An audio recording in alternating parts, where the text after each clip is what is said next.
전에 읽은 말씀을 가지고 빌립보서의 12번째 메시지 달리는 삶의 기쁨이라는 제목으로 하나님 말씀 함께 나누겠습니다. 2005년 무려 500만 명 이상의 관객을 불러 모은 영화가 있습니다. 온 국민에게 인간 승리의 감동을 안겨준 바로 마라톤이라는 영화죠. 마라톤. 보셨습니까? 예. 이 마라톤은 5살짜리 지능을 가진 20살짜리 자폐 청년 초원이가 마라톤 서브3에 도전하는 이야기입니다. 마라톤 서브3란 3시간 이내에 마라톤 풀코스를 완주하는 것입니다. 근데 영화 제목이 마라톤이 아니라 말아톤이라고 한 것은 바로 5살짜리 지능을 가진 이 초원이가 그 마라톤을 그렇게 발음했기 때문이었습니다.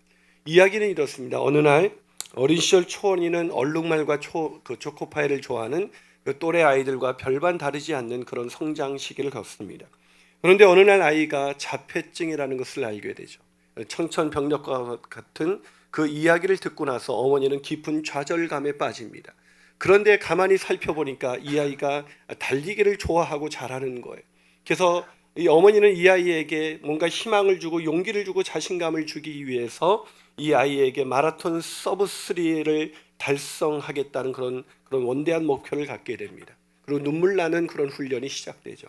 그런데 놀랍게도 마침내 이 아이가 20살이 되던 해에 춘천 마라톤 대회에 참가해서 무려 42.195km를 2시간 57분 7초에 완주한 것입니다. 별로 감동이 안 오세요? 여러분, 자폐아를 가진 정상인도 하기 힘든 내 아이가 만약에 그렇게 마라톤 42.195km를 3시간 이내에 와야 되는데 그것도 거의 임박한 시간에 딱 저기서 등장하는 거예요. 그리고 마침내 뛰어 들어오는 거죠. 그래서 뛰어 들어와서 이 초원이가 이렇게 말합니다. 나는 달릴 때가 가장 행복하다. 나는 달릴 때가 가장 행복하다. 오늘 본문은 초원이처럼, 아니 이 실제 주인공인 배형진 군처럼 달릴 때가 가장 행복했던 한 사람을 소개하고 있습니다. 그 사람이 누구일까요? 사도 바울이죠. 누구겠어요? 지금 우리가 늘 사도 바울 얘기만 하고 있잖아요. 자, 오늘 보면 12절과 14절에 보면 이렇게 말합니다. 나는 그것을 잡으려고 달려가노라.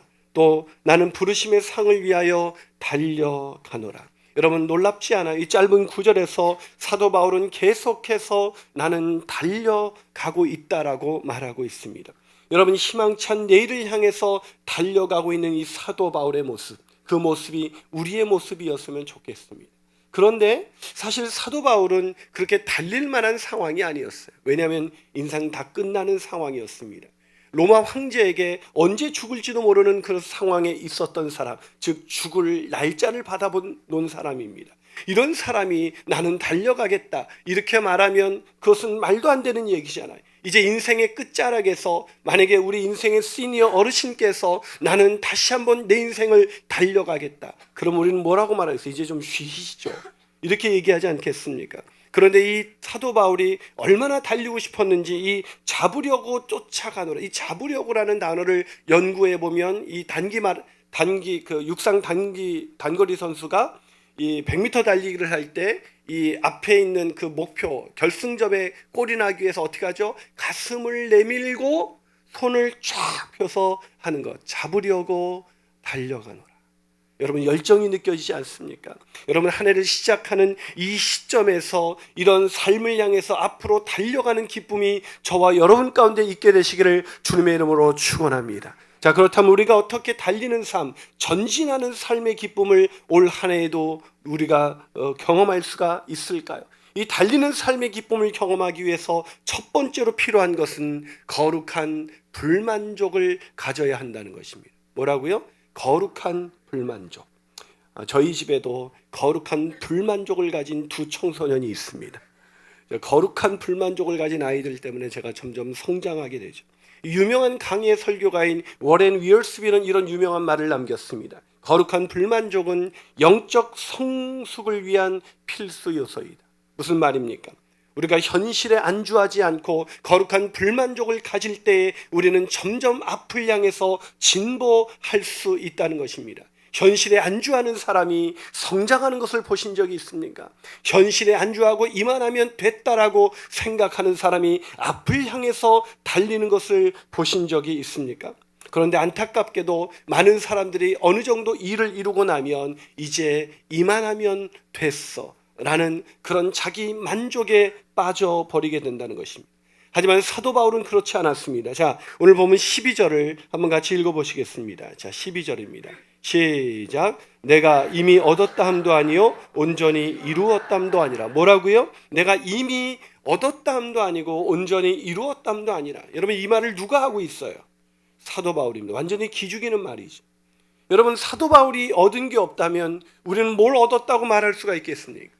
여러분, 이동훈 목사님 같은 분이 저에게 와서 난 설교가 아직도 한 게 없어. 만약에 그럼 저는 제가 하는 게 설교가 맞는지 분간이 안 되는 것이죠. 여러분, 사도 바울이 어떤 사람이었습니까?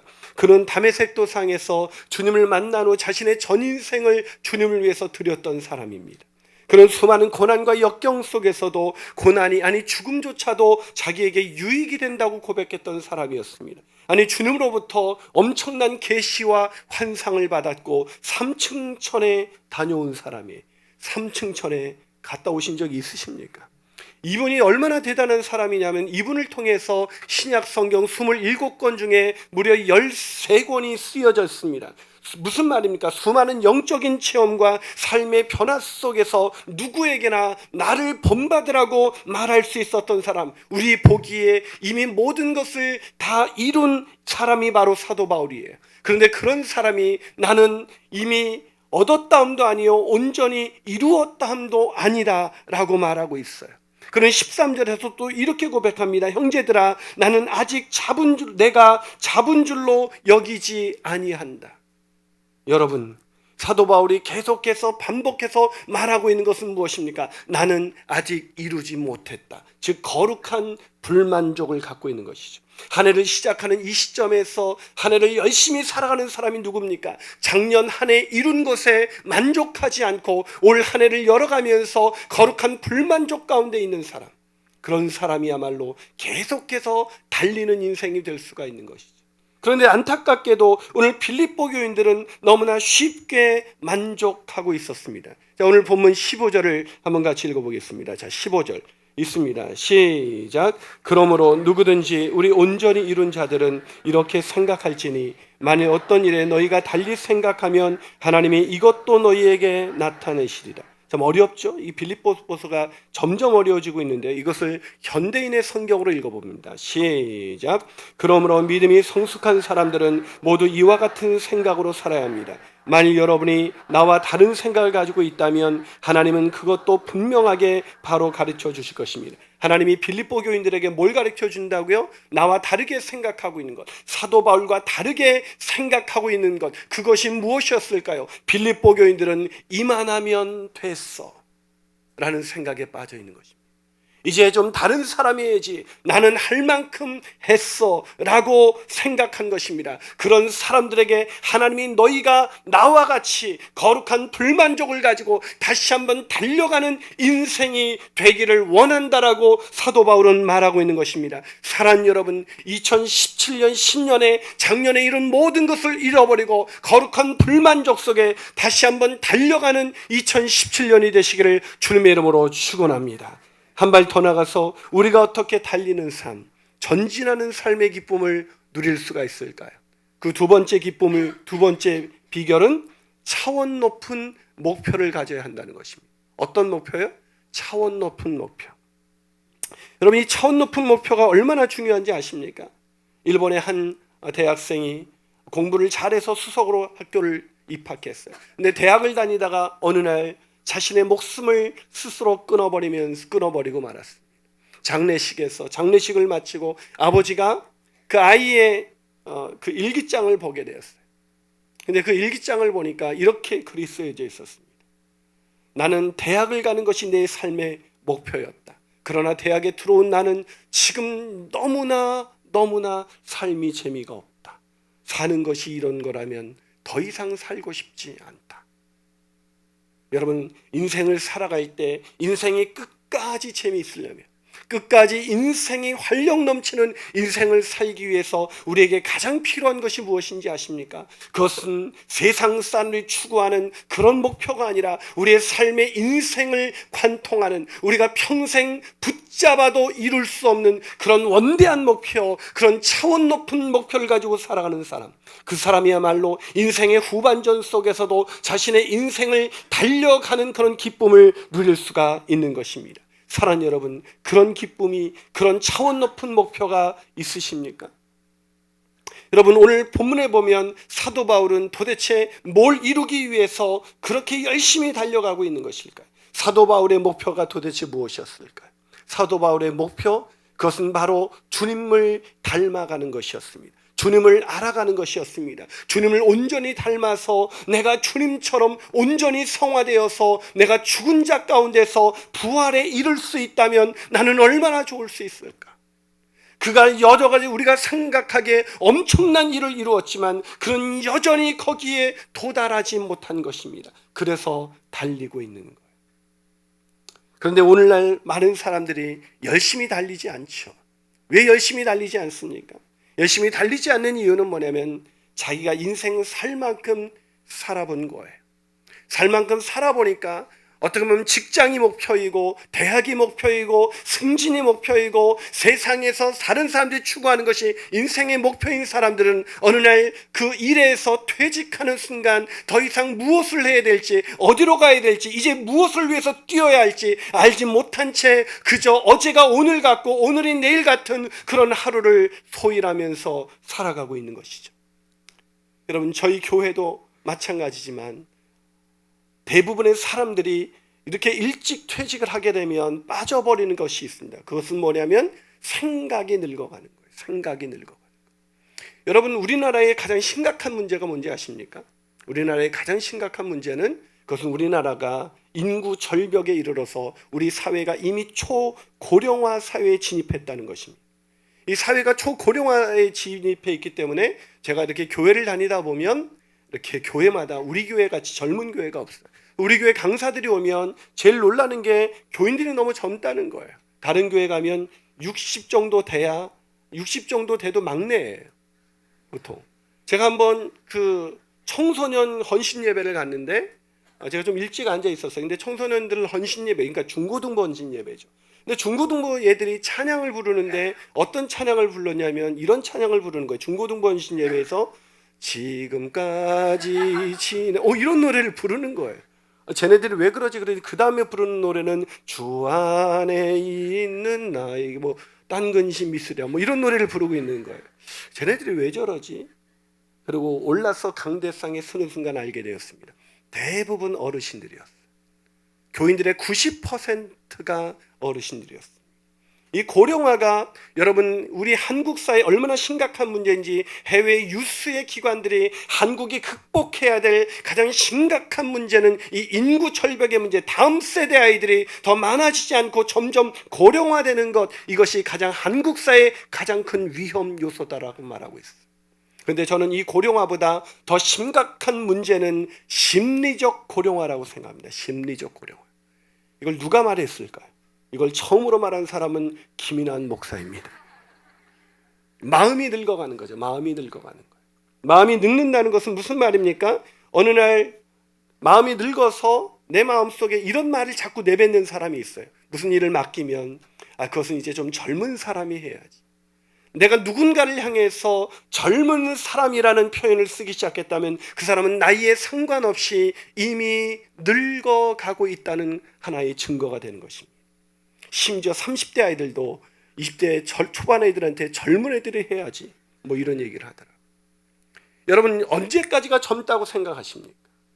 최근에 97세의 노인이 왕성한 사회활동을 통해서 낸 책이 베스트셀러가 되면서 수많은 강연 활동을 하고 있는 어르신이 있습니다. 바로 97세의 김형석 교수이죠. 이분이 최근에 100년을 살아보니라는 책을 썼어요. 100년을 살아보니. 100년을 살아보니 그 인생의 황금기는 60세에서 80세였다고 고백합니다. 아직 황금기가 안 온 거예요. 우리 교회는 황금기에 가려면 아직도 멀었다는 거예요. 왜 그런가 했더니 50세까지는 자기 돈을 벌기 위해서 사는데, 돈을 벌기 위해서 사는 인생은 그런 의미를 찾을 수밖에 없기 때문에 그것이 사회적 영향력을 끼칠 수가 없대요. 여러분, 돈 많이 번 사람이 사회적 영향력을 끼치는 게 아니에요. 누가 사회적 영향력을 끼칠까요? 남을 위해서 사는 사람. 여러분, 나폴레옹은 세계를 제패했지만 그 사람의 이야기가 오늘날 회자되고 있지는 않습니다. 그러나 정신적인 산물, 그때 나폴레옹의 가정교사였던 아리스토텔레스는 그냥 꼼꼼하게 그냥 글자를 적어나간 것뿐인데, 그것이 오늘날에도 인류의 그런 유산이 되어서 많은 사람들에게 영향력을 주고 있지 않습니까? 돈을 많이 번 사람, 한때 돈을 엄청나게 번 사람이 지금도 회자되어서 그 사람이 우리의 삶의 롤모델이 되는 사람을 단 한 명이라도 보신 적이 있습니까? 인생은 돈을 벌기 위해서, 나를 위해서 살아가는 그런 50세까지 인생이 아니라 그 인생의 후반전에서 이제 의미를 찾고 남을 위해서 살아가는 인생, 그 인생이 진짜 바로 인생의 황금기인 것이죠. 근데 아직 80도 안 되신 분들이, 제가 감히 이렇게 말씀을 드리는 건 김영석 교수님의 입장에서 말하는 겁니다. 70도 안 되시는 분들이, 아니 심지어 60도 안 되시는 분들이, 요즘 사회학자들은 65세까지를 중년의 시기로 봅니다. 그러니까 중년도 되지 않은 사람들이, 젊은 사람들이 좀 해야지, 그런 생각에 빠져 있는 사회, 그게 오늘날의 한국 사회. 그래서 이미 50대가 넘어간 사람들의 눈을 보면 눈이 해태눈깔이에요. 제가 50이 넘었기 때문에 제 자신에 대해서 하는 얘기예요. 왜 그럴까요? 차원 높은 목표를 잃어버린 것이죠. 인생을 관통하는 목표, 내 전 인생을 달려도 좋을 목표, 그런 목표가 아니라 세상 사람들이 추구하는 그런 일상의 땅에 있는 별것 아닌 목표, 그런 목표를 향해서 달려가고 있기 때문에 어느 날 그 목표가 성취되는 그 순간 내가 오늘날 뭐를 해야 될지 전혀 모른 채 오늘을 살아가고 있는 것입니다. 사랑 여러분, 저와 여러분의 인생의 목표는 무엇입니까? 오늘 사도 바울의 인생의 목표를 그는 본문 10절과 11절에서 이렇게 말합니다. 자, 오늘 본문 10절과 11절 한번 읽어볼까요? 있습니다. 시작. 내가 그리스도와 그 부활의 권능과 그 고난의 참여함을 알고자 하여 그의 죽으심을 본받아 어떻게 해서든지 죽은 자 가운데서 부활에 이르려 하노니. 뭐라고요? 사도 바울의 인생의 목표는 부활이었습니다. 여러분, 부활이라는 게 뭘까요? 부활은 내가 이 땅에서 주님을 구원받고 칭의, 즉 의롭게 여겨진 바 되고 나서 주님을 닮아가기 위해서 노력하기 시작합니다. 주님을 닮아가기 위해서 노력하는 과정을 성화라 그러죠. 그리고 성화가 완전히 이루어진 구원의 완성의 단계에 이르게 된 것을 부활이라고 말하는 거예요. 그런데 어떤 대부분의 사람들은 이 부활의 구원의 확신을 가지기만 하면, 구원의 확신을 가지고 내가 어떻게 살아도 상관없이 어느 날 내가 부활할 거라고 생각하는데 그것은 착각입니다. 부활이라는 것은 이렇게 점진적으로 이루어지는 과정입니다. 오늘 내가 주님 앞에 더 닮아가고자 노력하는 사람에게 마지막 날에 주어지는 것, 그게 바로 주님의 부활이에요. 우리도 주님처럼 부활하게 되는 거죠. 그래서 사도 바울은 어떻게 하든지 주님을 닮고 싶어서, 주님을 더 알아가고 싶어서 주님처럼 고난을 당하고 주님처럼 죽고자 작정해서 죽은 다음에 그 죽은 자 가운데서 부활하는 그런 놀라운 그런 감격을 누리는 것, 이것이 사도 바울의 야망이었고, 이것이 사도 바울의 목표였고, 이것이 사도 바울의 인생의 사명이었습니다. 그래서 사도 바울은 인생이 끝나가는 그 순간에도 마치 단거리 선수가 마지막 그 결승간의 순간에 자신의 가슴을 내밀고 손을 내밀어 그것을 잡으려고 달려가는 것처럼 끝까지 달려가고 있는 것입니다. 사랑하는 여러분, 왜 우리가 달려가지 않고 있는 것일까요? 왜 우리가 어제가 오늘 같고 오늘이 내일과 같은 그런 반복된 일상 속에서 우리가 지루하게 무의미한 인생을 살다가 오늘 그렇게 무의미한 죽음을 맞이하게 되는 것일까요? 그것은 차원 높은 목표, 부활에 이루고자 하는 그 목표를 성실한 채 땅에 있는 목표를 위해서 살고 있기 때문입니다. 사랑하는 여러분, 그런 사도 바울처럼 차원 높은 목표를 가지고 살아가시는 저와 여러분이 되시기를 주님의 이름으로 축원합니다. 마지막으로 우리가 어떻게 달리는 삶, 전진하는 삶의 기쁨을 누릴 수가 있을까요? 그 마지막 비결은 그리스도 예수께 붙잡힌 바 되어야 합니다. 그리스도 예수께 붙잡히셔야 돼요. 사로잡히셔야 돼요. 여러분, 이 사로잡힌다는 게 얼마나 귀한 건지 몰라요. 여러분, 게임에 사로잡힌 아이들은 게임만 생각합니다. 어떤 여인에게 사로잡힌 사람은, 사랑에 사로잡힌 사람은 그 사랑의 대상만 생각하게 되죠. 사로잡힐 때 그 일을 할 수가 있어요. 아무리 차원 높은 목표가 있을지라도 그 목표를 위해서 달려가지 않는다면 그 목표는 이루어지지 않을 거예요. 여러분, 우리도 살아봤지만, 우리도 주님을 위해서 헌신해봤지만, 여러분, 한 해 하고 나면 피곤함이 때로는 몰려오고 이것을 이제 그만하고 싶다, 이만하면 됐다, 이제 좀 다른 사람이 해야지라는 생각이 들진 않으세요? 아니, 직장에서 일을 하다가 일을 하면 할수록 더 끓어오르는 열정과 그런 기쁨이 솟아오르면서 더 달려가는 인생을 살고 있습니까? 아니면 이제 좀 그만 놓고 싶다, 그런 생각 속에 살아가고 있습니다. 지속적으로 달려가기 위해서 가장 중요한 것이 있는데 그것은 바로 사로잡히는 것입니다. 붙잡힌 바 되는 것입니다. 하지만 이런 차원 높은 목표를 가지지 못한 사람은, 이 붙잡힌 바 되지 못한, 붙잡힌 바 된 사람, 그리스도 예수께 붙잡힌 바 된 사람만이 차원 높은 목표를 가질 수가 있습니다. 여러분, 교회를 다닌다고 해서 모든 사람들이 차원 높은 목표를 갖는 것은 아닙니다. 교회를 다니면서도 목표가 돈인 사람들, 목표가 명예이고 목표가 권력이고 목표가 쾌락인 사람들이 얼마나 많이 있습니까? 물론 어떤 사람 좀 더 고상한 목표를 갖습니다. 종교적이고 도덕적인 목표, 즉 그 당시 유대주의자들처럼 그런 율법을 지켜서 남들보다 더 선하고 남들보다 더 의롭게 살려는 목표가 있어요. 그러나 그 목표도 우리의 인생을 관통하지는 못합니다. 우리를 관통하는 목표는 뭐예요? 주님처럼 닮아가는 것, 주님을 닮아가는 것, 주님처럼 부활에 이르는 것, 그것이 우리 인생을 관통하는 목표죠. 근데 심지어 안타깝게도 그리스도인들도 이 돈이 목표인 사람들이 있어요. 하루는 어떤 젊은이에게 신이 나타나서 네 인생의 소원 한 가지를 들어주겠다고 제안을 했습니다. 딱 한 가지만. 근데 이 청년은 세 가지를 갖고 싶어서, 실제 돈을 갖고 싶었고, 두 번째는 여자를 갖고 싶었고, 세 번째는 여자와 결혼하고 싶었습니다. 근데 한 가지밖에 안 된다니까 이 젊은이가 순식간에 단번에 말해버리기 시작했습니다. 돈, 여자, 결혼. 그러자 신이 거기에 친히 응답해 주셨습니다. 그 젊은이가 돈, 여자와 결혼한 것입니다.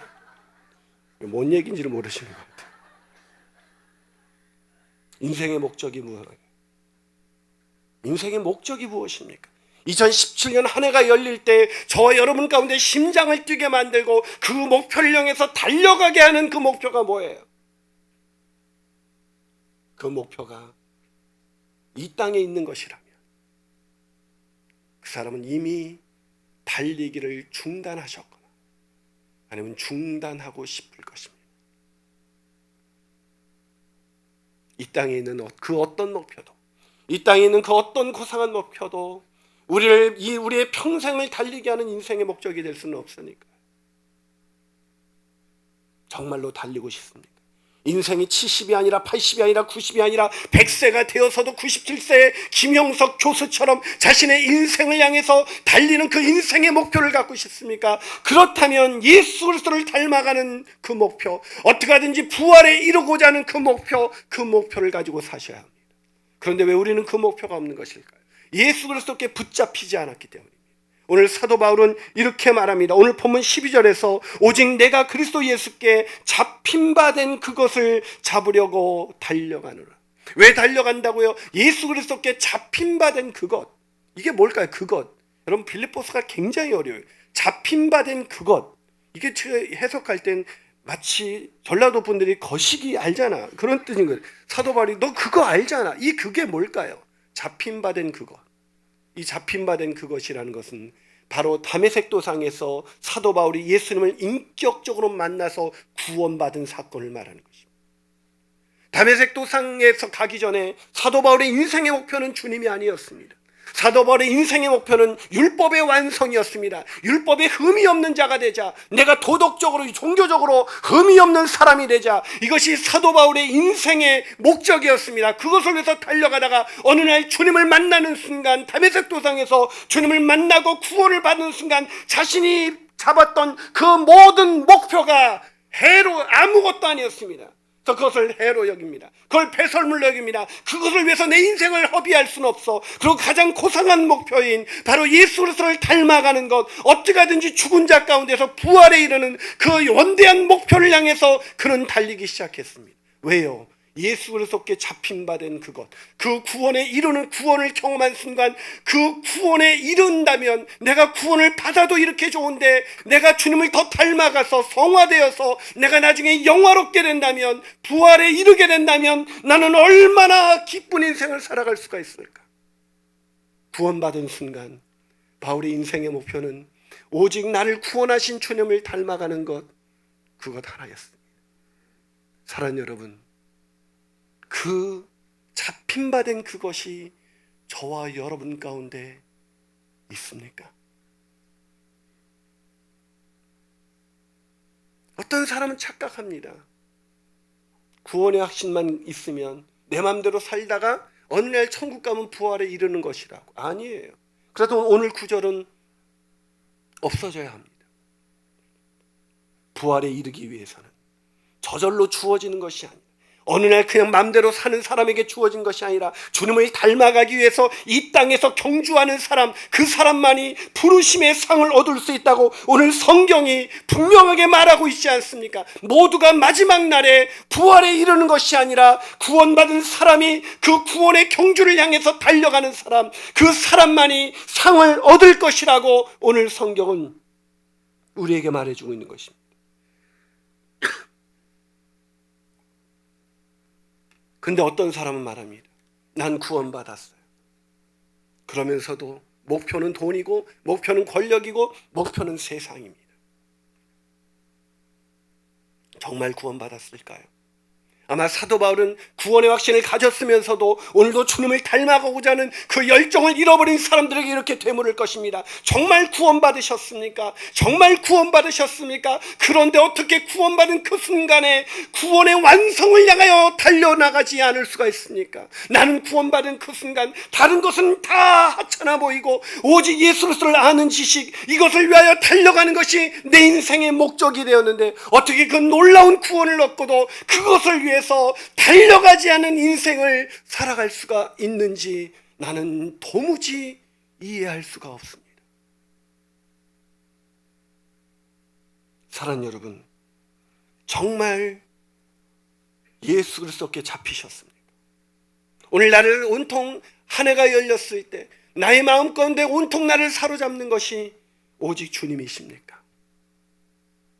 혹시 왕년의 신앙, 청년의 신앙, 아니 중고등부 때의 신앙, 예전의 신앙을 가지고 멈추어 서서 오늘 더 이상 달려가지 않은 채 그저 무의미한 시간의 반복을 하고 있다면 그 사람을 사로잡은 것은 예수님이 아니라 세상일 것입니다.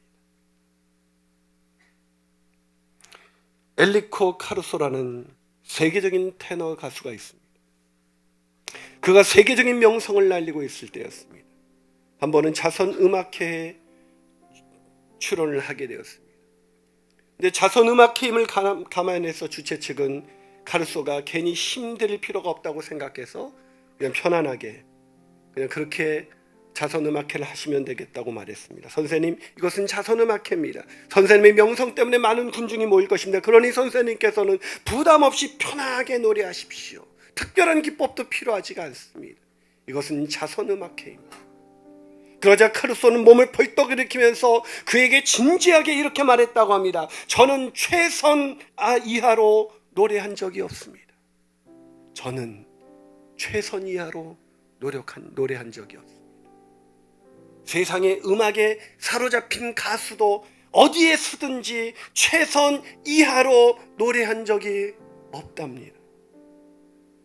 그런데 나를 사랑하사 나를 위하여 자신의 몸을 아낌없이 내어주신 그 주님 앞에 사로잡힌 우리가 최선을 다해서 그분을 알아가기 위해서, 그분을 닮아가기 위해서 오늘을 살아가고 있지 않다면 그 사람이 어떻게 주님께 사로잡힌 사람이라고 말할 수 있겠습니까?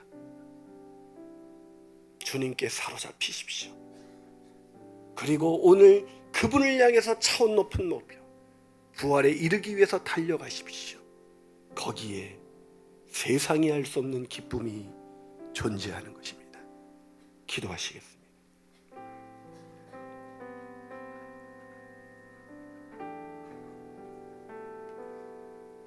사랑하는 여러분, 한 해를 시작하면서 여러분은 어떤 목표를 세우셨습니까? 이만하면 됐어. 그렇게 말하는 순간 인생은 거기에서 멈추어 서기 시작할 것입니다. 혹시 언제 여러분 자신을 향해서 그런 선언을 하셨습니까? 이만하면 됐어. 아니요. 나를 사랑하사 나를 위하여 자기 몸을 버리신 주님, 그 주님의 구원을 경험하는 자, 그 주님을 위해서 살고 싶고 그 주님을 위해 알아가고 싶고 주님을 더 닮아가고 싶은 것, 그 한 가지 열정으로 살아가게 되는 것입니다.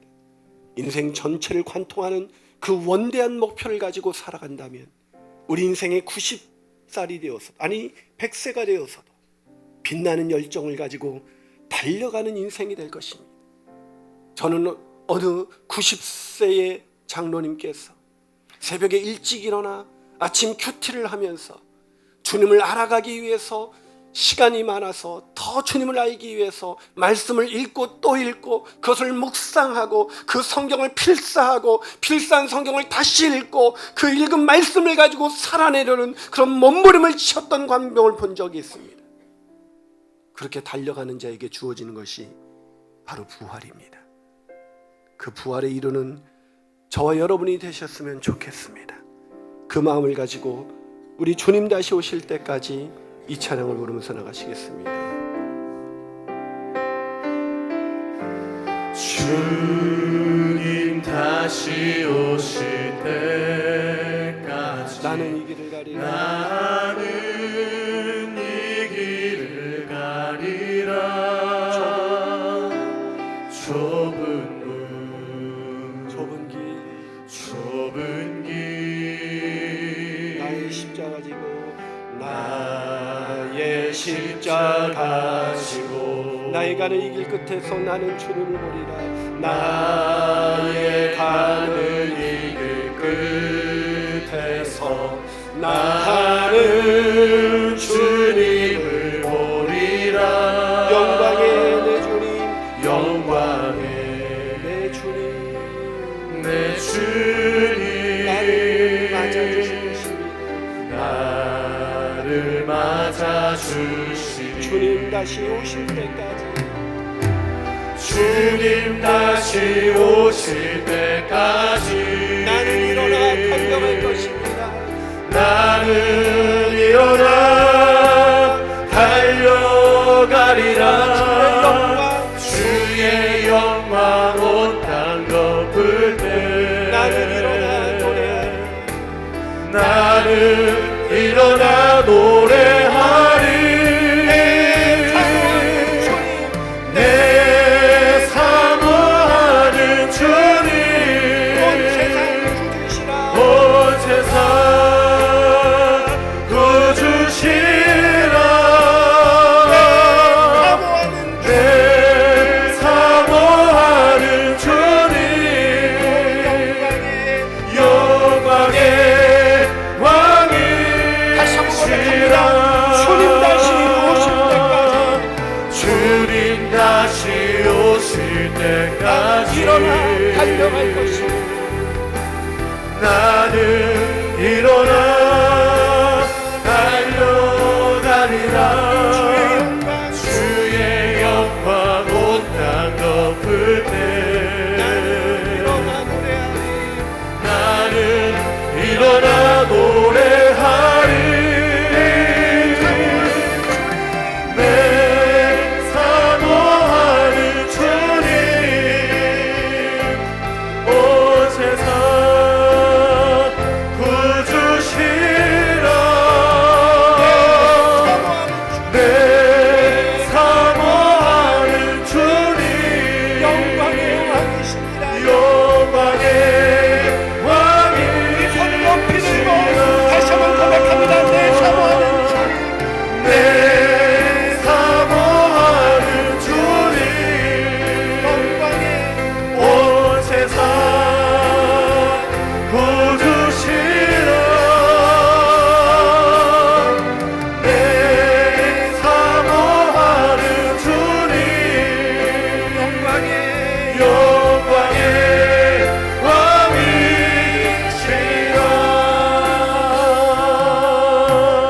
우리 한번 이 시간 기도하시겠습니다. 손을 앞으로 내밀어 기도하겠습니다.